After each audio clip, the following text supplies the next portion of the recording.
Assalamualaikum warahmatullahi wabarakatuh.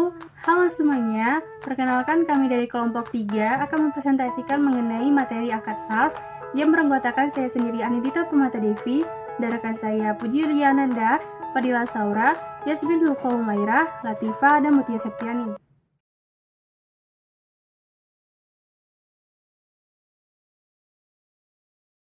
Baik, kita masuk kepada materi yang pertama, yaitu terkait definisi dari sarf itu sendiri. Nah, al-sarf secara bahasa berarti al-zidayah atau tambahan dan juga al-adal atau seimbang, yang berarti membayar dengan penambahan. Sedangkan dalam kamus fikih itu disebutkan bahwa bai sarf merupakan menjual mata uang dengan mata uang atau emas dengan emas. Maka dapat disimpulkan bahwa sarf itu sendiri merupakan transaksi jual beli valuta dengan valuta asing atau mata uang asing atau antara barang sejenis dan tidak sejenis. Nah, adapun contoh sederhana dari sarf itu sendiri yaitu seperti jika sejenis itu emas dengan emas. Nah, akan tetapi harus dalam jumlah yang seimbang atau sama jika 1 gram dengan 1 gram atau lebih. Sedangkan untuk contoh yang tidak sejenis itu seperti emas dengan beras asalkan atau yang terpenting dalam jumlah yang sama. Nah, selanjutnya kita masuk kepada materi yang kedua yaitu terkait dasar hukum dan juga dalil dari sarf itu sendiri. Terdapat 3 dasar hukum dan dalil dari sarf itu sendiri. Yang pertama ada menurut Al-Quran, yang kedua menurut hadis, dan yang ketiga itu menurut ijma. Nah, yang pertama kita masuk ke menurut Al-Quran. Di dalam Al-Quran sendiri memang tidak ada penjelasan khusus terkait jual beli sarf ini, melainkan hanya menjelaskan dasar hukum atas jual beli yang umumnya terjadi. Nah, ini terdapat dalam surat Al-Baqarah ayat 275 yang berbunyi, orang-orang yang makan atau mengambil riba tidak dapat berdiri melainkan seperti berdirinya orang yang kemasukan syaitan lantaran tekanan penyakit gila. Keadaan mereka yang demikian itu adalah disebabkan mereka berkata atau berpendapat, sesungguhnya jual beli itu sama dengan riba. Padahal Allah telah menghalalkan jual beli dan mengharamkan riba. Orang-orang yang telah sampai kepadanya larangan dari Tuhannya, lalu terus berhenti dari mengambil riba, maka baginya apa yang telah diambilnya dahulu sebelum datang larangan, dan urusannya terserah kepada Allah. Orang-orang yang kembali mengambil riba, maka orang itu adalah penghuni-penghuni neraka. Mereka kekal di dalamnya. Nah, berikutnya itu ada menurut hadis. Para fuqaha ini menyampaikan bahwa kebolehan melakukan praktik syarf itu didasarkan pada sejumlah hadis Nabi, yang mana diantaranya yaitu yang pertama, dari Ubadah bin Samit radhiyallahu anhu, Nabi SAW bersabda, emas dengan emas, perak dengan perak, gandum dengan gandum, syair dengan syair, kurma dengan kurma, garam dengan garam, hendaklah sama banyaknya, tunai, dan timbang terima. Apabila berlainan jenisnya, boleh kamu jual kehendakmu asal tunai. Nah, yang kedua itu ada dari Abu Hurairah. Nabi SAW bersabda, boleh menjual emas dengan emas setimbang, sebanding, dan perak dengan perak sebanding dan setimbang. Hadis riwayat Ahmad, Muslim, dan juga Nasai. Dan yang ketiga itu ada dari Abu Hurairah.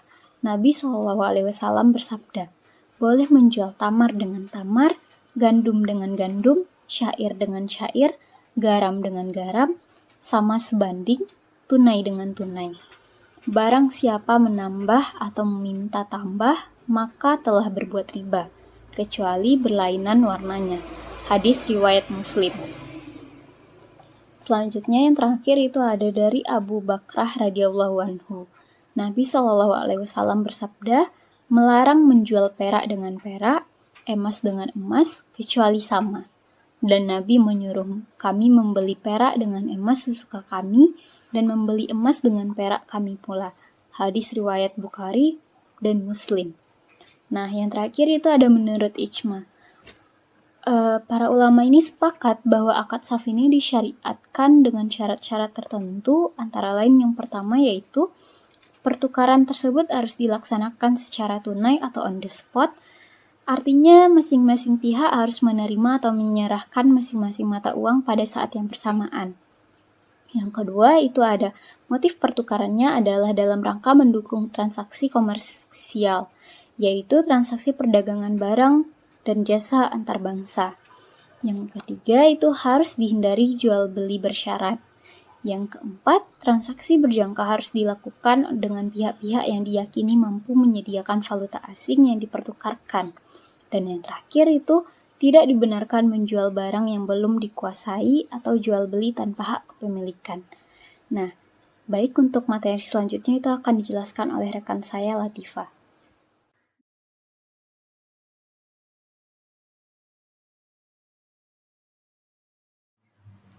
Baiklah, sekarang kita masuk ke materi syarat sah. Yang pertama yaitu serah terima langsung sebelum berpisah, yaitu kap sebelum iftira. Artinya, kedua belah pihak harus saling menyerahkan uangnya saat itu juga, sebelum mereka berpisah dari tempat transaksi. Contoh, A dan B bertemu di sebuah toko. Si A ini menukar 100 USD dengan nilai Rp1.500.000. Transaksi ini hanya hanya jika si A ini menerima rupiah dan B menerima dolar sebelum mereka pergi dari toko itu. Kalau salah satu bilang, uangnya besok aja ya, maka hukumnya batal karena mengandung riba nasi'ah atau penundaan waktu. Lalu ada yang kedua, kalau mata uang sama harus setara. Nah, dengan mata uangnya yang sama jenisnya, nilainya harus sama. Contohnya, jika menukar 1 juta rupiah dengan 1 juta rupiah, atau menukar 10 keping dinar dengan 10 keping dinar. Tidak boleh lebih dari satu sisi. Seperti menukar 2 gelas air putih yang ukuran gelasnya itu harus sama, yang satu kecil, yang satu besar itu tidak boleh. Itu akan ada kelebihan di salah satu pihak, ini akan dianggap sebagai riba. Tetapi kalau mata uangnya berbeda, misalnya rupiah dengan dolar, maka boleh tidak setara. Ini karena memang nilai tukarnya berbeda. Lalu tidak ada khiyar syaratnya. Dalam transaksi al-sharf ini tidak boleh ada khiyar syarat, yaitu opsi yang membatalkan transaksi di kemudian hari. Misalnya saja seperti si A tadi berkata, saya tukar dolar kamu hari ini, tetapi nanti malam saya pikirkan. Kalau saya berubah pikiran, akan saya batalkan ya. Nah, itu tidak boleh, tidak sah. Karena dalam syarf harus ada kepemilikan langsung dan pasti. Karena kenapa tidak boleh? Karena akan di sana itu ada menggantung dan bersyarat, dan itu tidak boleh. Nah, ternyata pada penjelasan saya sebelumnya ada perbedaan pendapat dari kaum ulama tentang iftira ini. Nah, yaitu uh, pendapat mayoritas ulama yaitu Imam Hanafi, Syafi'i, dan Hambali. Mereka itu mengatakan iftira ini merupakan ketika dua orang yang bertransaksi sudah meninggalkan tempat transaksi. Nah, artinya selama mereka masih di tempat yang sama walaupun sudah tidak mengobrol atau menunda transaksi lama, itu belum disebut berpisah. Jadi, masih sah selama belum bubar dari tempat transaksi. Contohnya, A dan B bertemu di warung, mereka sepakat tukar uang, tapi A belum serahkan uangnya karena sedang ambil dari tas misalnya, dan mereka berdua masih duduk di situ. Maka transaksinya masih sah karena belum berpisah dari tempat itu. Nah, dalilnya kisah Umar bin Khattab yang berkata kepada sahabat, "Jangan tinggalkan orang itu sebelum kamu menerima barang darinya." Nah, ini menunjukkan bahwa berpisah secara fisik atau misalnya seperti berpindah tempat adalah batas waktu. Nah, yang kedua, ada pendapat ulama Maliki. Mereka punya pandangan yang lebih ketat, yaitu iftira bukan soal berpindah tempat, tapi soal waktu pengucapan ijab kabulnya. Artinya, serah terima harus terjadi bersamaan dengan ijab kabul. Sepertinya saat saya bilang saya jual dan saya beli. Nah, begitu. Kalau uangnya diserahkan setelah ijab kabul, walau masih di tempat yang sama, maka akadnya tidak sah. Contoh, si A ini berkata saya tukar dolar dengan rupiah ya. Nah, si B ini setuju, tapi rupiahnya baru diserahkan 10 menit kemudian. Nah, menurut Maliki ini itu tidak sah karena tidak langsung saat ijab kabulnya. Nah, dalil mengatakan hadis Nabi ini emas dan emas adalah riba kecuali dengan ucapan ambil dan bayar. Maksudnya, transaksi hanya sah kalau ucapan dan serah terima dilakukan secara bersamaan. Islam memperbolehkan jual beli mata uang asing asal dilakukan dengan cara yang benar dan tidak mengandung riba atau penipuan. Untuk itu, para ulama menyusun beberapa batasan berdasarkan petunjuk hadis Nabi. Ada 3, yaitu motif pertukaran, ada transaksi berjangka, dan tidak dibenarkan menjual barang yang belum dikuasai. Yang pertama yaitu motif pertukaran harus untuk transaksi komersial, bukan spekulasi. Pertukaran uang boleh dilakukan jika tujuannya jelas dan bermanfaat, seperti perdagangan barang dan jasa antar negara, bukan hanya untuk mencari untung lewat selisih kurs. Itu saja. Contohnya, si A adalah pedagang impor. Nah, dia itu butuh dolar untuk beli barang di luar negeri. Maka transaksi penukaran rupiah ke dolar itu sah menurut syariah. Nah, contoh yang dilarangnya yaitu si A ini membeli dolar hari ini lalu menyimpannya hanya untuk dijual lagi minggu depan karena berharap kursnya naik. Nah, ini adalah spekulasi murni, mirip judi kurs dan tidak dibolehkan dalam Islam. Lalu transaksi berjangka hanya boleh dengan pihak yang mampu menyediakan falas. Maksudnya, jika ingin melakukan transaksi falas yang menyerahkan dilakukan nanti atau berjangka, maka pihak-pihak yang terlibat harus benar-benar mampu menyediakan mata uang itu saat jatuh tempo. Nah, contohnya yang benar yaitu Bank A membuat kontrak jual beli dolar dengan eksportir, yaitu B. Dengan kesepakatan penyerahan dilakukan 30 hari ke depan. Selama Bank A benar-benar punya kemampuan menyediakan dolarnya, maka transaksi dibolehkan. Jika kalau salah satu pihak cuma spekulasi dan belum tentu bisa menyediakan uangnya nanti, maka transaksi itu berisiko riba dan gharar atau ketidakpastian. Lalu tidak dibenarkan menjual barang yang belum kita kuasai, yang belum kita miliki. Nah, dalam Islam, seorang tidak boleh menjual sesuatu yang belum dia miliki secara sah.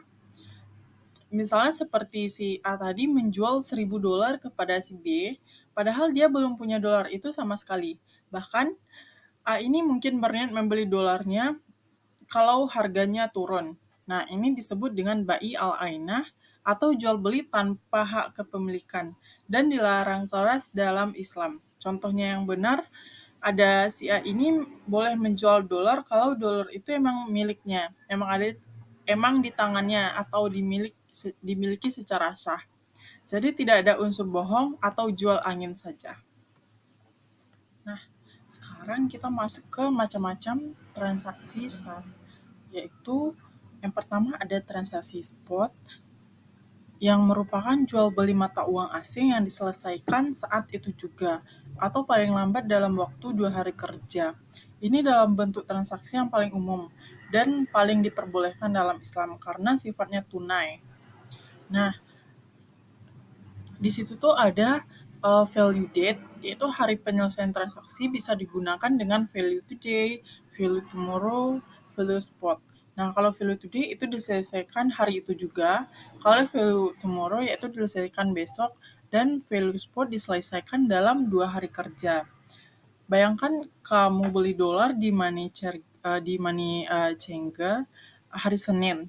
Kalau dolarnya kamu terima hari itu juga, hari Senin itu namanya today, kalau Selasa itu tomorrow, kalau maksimal Rabu itu spot. Maka termasuk transaksi spot yang sah menurut syariah. Lalu ada transaksi forward, yaitu jual beli falas dengan janji penyerahan di masa depan. Walaupun kurs sudah disepakati sekarang, tapi uang dan barangnya baru diselesaikan nanti.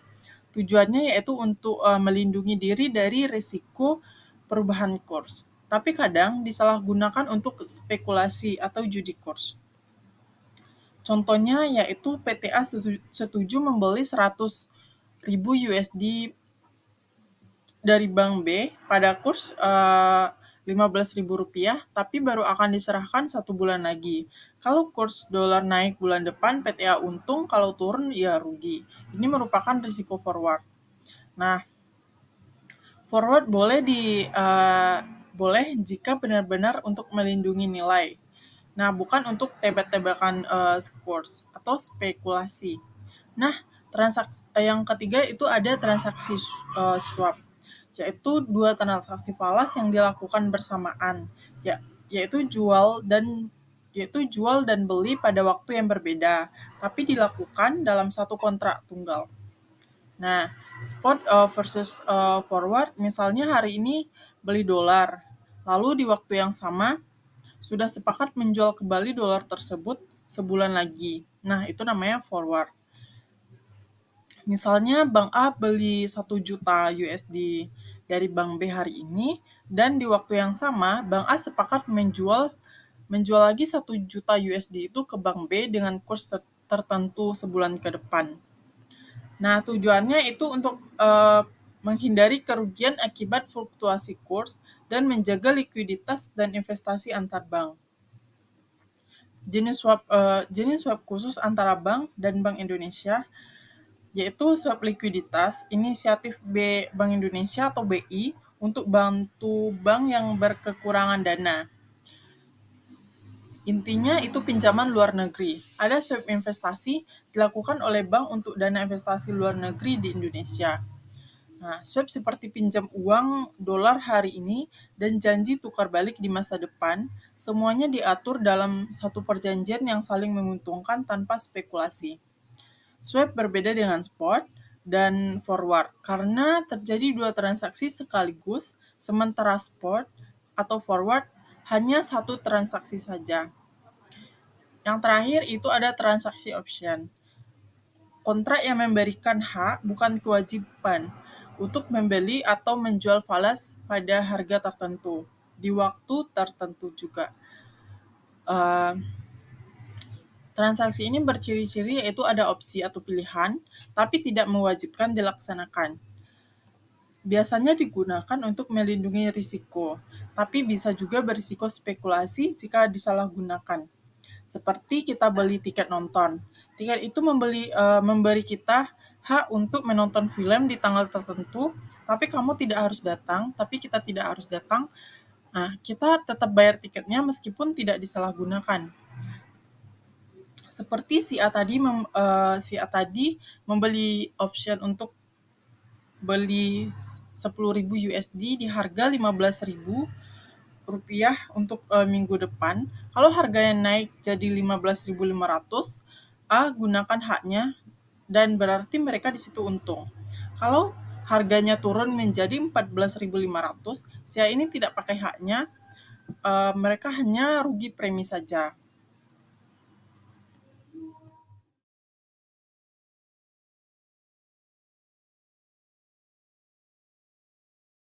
Nah, setelah tadi dijelaskan mengenai pengertian SARF oleh teman saya, sekarang saya akan melanjutkan ke bagian yang gak kalah penting nih, yaitu skema SARF dan juga keuntungan dari akad SARF dalam perspektif akuntansi syariah.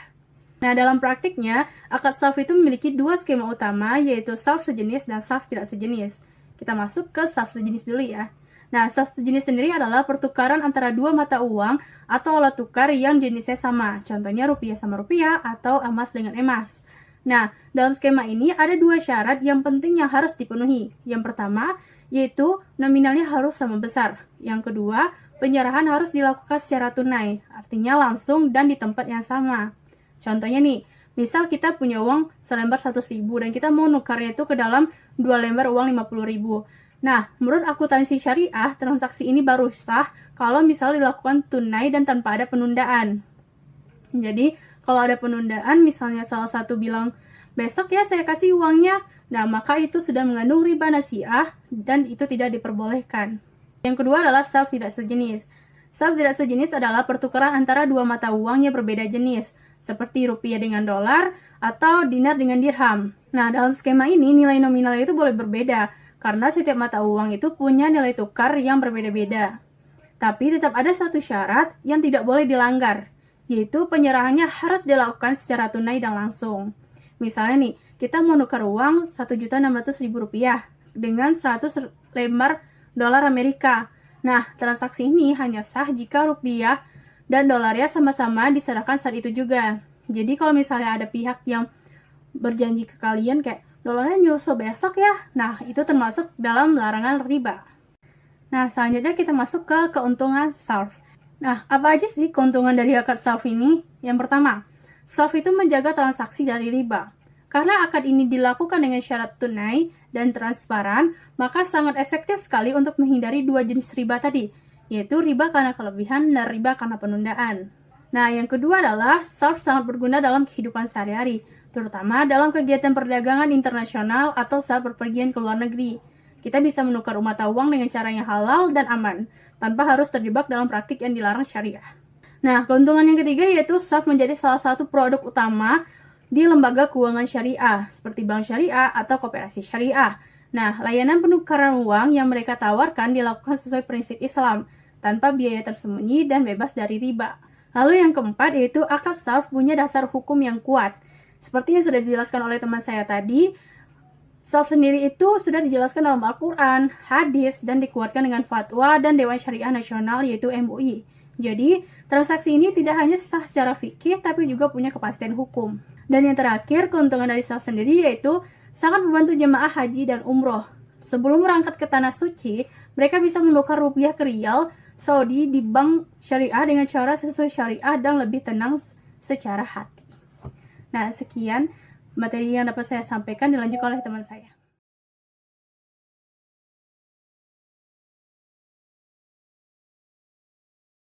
Baiklah, materi selanjutnya adalah hukum SRAF. Menurut jamhur ulama, transaksi SRAF itu adalah boleh atau mudah selama memenuhi syariat-syariat. Ada 3 poin di sini, yaitu yang pertama, serah terima dilakukan dalam satu majelis atau dilakukan secara langsung. Jadi serah terimanya secara langsung. Yang kedua, jika pertukaran terjadi antara dua mata uang yang sejenis, misalnya rupiah dengan rupiah, maka jumlahnya harus sama dan tidak boleh ada kelebihan atau yang disebut dengan riba padhal. Yang ketiga, berbeda jenis, misalnya rupiah dengan dolar. Maka boleh berbeda jumlahnya, tapi tetap dilakukan secara serah terima secara langsung demi menghindari riba nasiha. Selanjutnya, hukum penerimaan barang SRAF. Menerima barang SRAF secara langsung adalah rukun dalam transaksi SRAF. Apabila salah satu pihak belum menerima barang atau mata uang secara langsung dalam majelis akad, maka akan terjadi batal. Jadi transaksinya menjadi batal karena dianggap mengandung riba nasiha atau riba karena penundaan. Contohnya, menukar uang dolar dengan rupiah, tetapi penyerahan rupiahnya baru dilakukan besok, maka transaksi ini tidak sah secara syariat, kecuali terjadi penundaan karena unsur uruf atau kebiasaan yang dibenarkan dan tidak merugikan pihak manapun, menurut sebagian ulama kontemporer. Selanjutnya adalah jaminan dalam transaksi SRAF. Jaminan dalam konteks SRAF bisa diartikan sebagai jaminan kepastian penerimaan barang SRAF.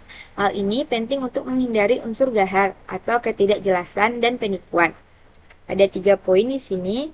Yang pertama, ada jaminan kesepakatan akad yang sah atau akad ijab kabul. Yang kedua, sistem transaksi real time pada lembaga keuangan syariat modern. Yang ketiga, dokumen atau bukti transaksi yang menunjukkan bahwa barang telah diterima. Selanjutnya adalah kepentingan SRAF. Terbagi 3 unsur. itu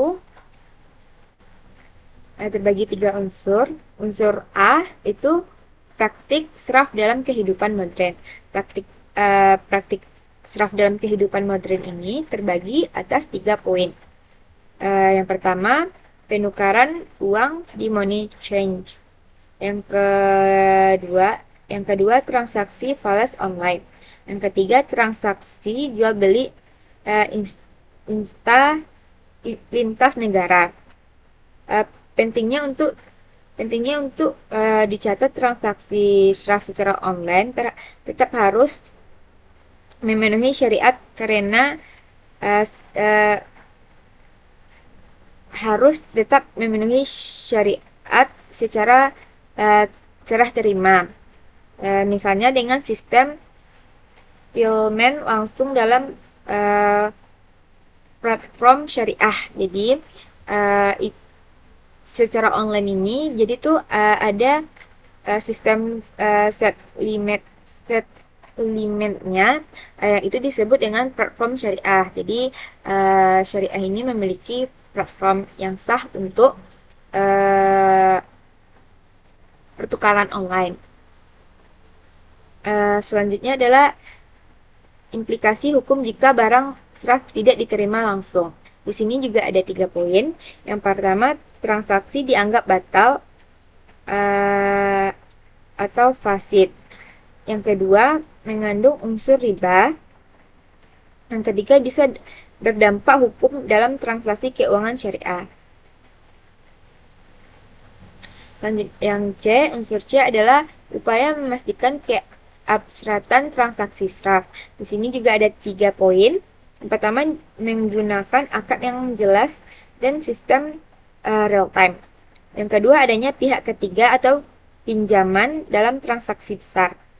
Yang ketiga, edukasi kepada masyarakat mengenai pentingnya syariat serah terima langsung. Sampai di sana dulu penjelasan saya. Jika ada kata-kata saya salah, mohon dimaafkan. Materi selanjutnya akan disampaikan oleh rekan saya selanjutnya. Terima kasih. Baik, saya Fadila Saura akan menjelaskan mengenai akad syaf di dalam lembaga keuangan syariah. Baik, kita akan masuk kepada aplikasi akad syaf dalam lembaga keuangan syariah. Nah, yang pertama itu ada penukaran mata uang atau money changer syariah. Nah, lembaga keuangan syariah ini, khususnya bank syariah, menyediakan layanan pertukaran mata uang asing ketika nasabah ingin menukar rupiah ke dolar ataupun dolar ke rupiah. Bank syariah menerapkan akad syaf. Transaksi ini harus dilakukan secara tunai dan langsung. Jika tidak secara fisik, uang itu diserahkan secara langsung, maka harus terjadi pemindahan dana secara real time antar rekening. Dalam praktiknya, bank menggunakan sistem core banking untuk memastikan bahwa dana berpindah saat itu juga tanpa penundaan. Kurs yang digunakan adalah kurs spot pada saat transaksi dilakukan. Nah, yang kedua yaitu remitansi internasional. Dalam transaksi remitansi, nasabah menerima atau mengirim dana lintas negara dalam mata uang berbeda. Nah, misalkan seorang TKI mengirim uang dari Arab Saudi ke keluarganya di Indonesia. Dana yang dikirim dalam rial akan dikonversikan ke rupiah oleh bank syariah di Indonesia melalui akad syaf. Di sini, bank bertindak sebagai wakil atau wakalah dari pengirim dan langsung mengkonversi mata uang tersebut saat dana diterima. Proses konversi ini dilakukan tunai secara non-fisik atau melalui rekening dan tercatat dalam sistem. Transaksi tidak boleh ditunda agar tidak menimbulkan riba nasiah. Lanjut, yang ketiga yaitu ada transaksi ekspor dan impor. Bank syariah melayani pembiayaan perdagangan internasional. Jika nasabah melakukan ekspor dan menerima pembayaran dalam USD, maka dana tersebut akan dikonversikan ke rupiah. Proses konversi inilah yang melibatkan akad syaf. Bank akan menetapkan kurs spot pada saat dana diterima, lalu menyalurkan ke nasabah. Demikian juga saat nasabah melakukan pembayaran impor dalam mata uang asing. Dana rupiah akan dikonversi oleh bank ke mata uang tujuan melalui akad syaf. dengan memastikan terjadinya takabut saat itu juga. Lanjut keempat, yaitu ada konversi dana investasi falas. Lembaga keuangan syariah juga menawarkan produk investasi dalam mata uang asing seperti suku global atau deposito falas. Ketika nasabah mencarikan hasil investasinya dan ingin menerima dalam rupiah, maka bank syariah akan melakukan konversi mata uang melalui akad syaf. Proses ini tidak boleh disertai penundaan dan pencairan harus menggunakan kurs saat realisasi dilakukan. Dalam beberapa kasus, akad syaf ini dikombinasikan dengan akad wakalah bila bank bertindak sebagai perantara investasi. Baik, maksud yang kelima yaitu adalah pemindahan antar rekening multi-currency. Nah, di sini jika nasabah memiliki dua rekening di bank syariah dalam mata uang berbeda, misalkan IDR dan USD. Nah, dan ingin memindahkan dana antar rekening tersebut, maka konversi antar mata uang itu dilakukan dengan menggunakan akad syaf. Bank akan memberikan kurs spot saat itu dan mencatat transaksi sebagai pertukaran mata uang. Pemindahan ini wajib terjadi secara stimulan, tidak boleh ada penundaan penerimaan dana di salah satu sisinya. Lanjut kepada syarat operasional yang wajib dipenuhi dalam melaksanakan akad syaf di lembaga keuangan syariah. Dalam seluruh aplikasi yang telah saya jelaskan tadi, ada syarat utama akad syaf yang harus dipatuhi. Yang pertama itu adalah tunai atau takabut, di mana serah terima itu dilakukan dalam waktu yang sama, real time, ataupun dilakukan secara langsung. Yang kedua itu ada kurs spot. Ini digunakan kurs saat itu juga, tidak boleh kurs masa depan atau forward. Lanjut ke transparansi nilai tukar. Nasabah harus diberitahu nilai tukar yang digunakan saat transaksi tersebut berlangsung. Dan yang keempat itu adalah tidak mengandung spekulasi. Lembaga keuangan syariah itu tidak boleh menjadikan transaksi syaf sebagai instrumen spekulasi untuk mencari keuntungan dari fluktuasi nilai tukar MyShare. Apa penutup? Oke teman-teman, saya Puji Yuliananda. Materi selanjutnya yaitu materi yang ke-6, transaksi dan jurnal pada SARF. Kita akan masuk kepada contoh soal. Oke teman-teman, selanjutnya kita masuk ke contoh transaksi, yaitu di sini ada dua transaksi. Yang pertama pada saat akad pembelian tunai. Contoh soalnya adalah pada tanggal 15 Maret 2025, PT Barakah membeli 5.000 euro dari Bank Syariah Nur dengan kurs Rp17.000 per euronya. Nah, pembayaran dilakukan tunai secara langsung saat akad. Buatlah jurnal transaksi untuk mencatat akad tersebut.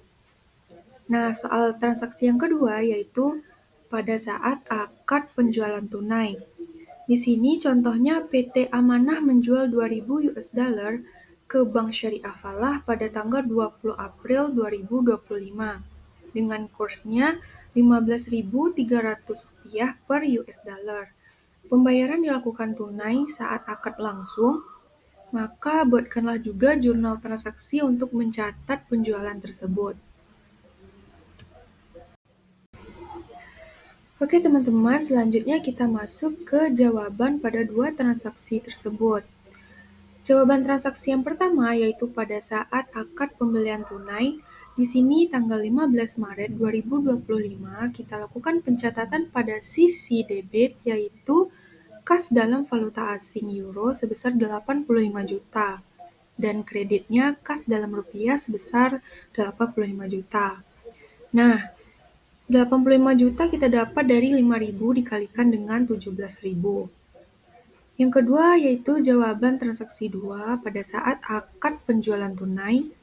Pada tanggal 20 April 2025, kita catat pada sisi debitnya yaitu kas dalam rupiah sebesar 30.600.000. Nah, pada sisi kreditnya, kas dalam valuta asing sebesar 30.600.000. 30.600.000 itu kita dapatkan dari 2.000 dikalikan dengan 15.300. Maka sekian contoh transaksi dan jurnal pada SARF.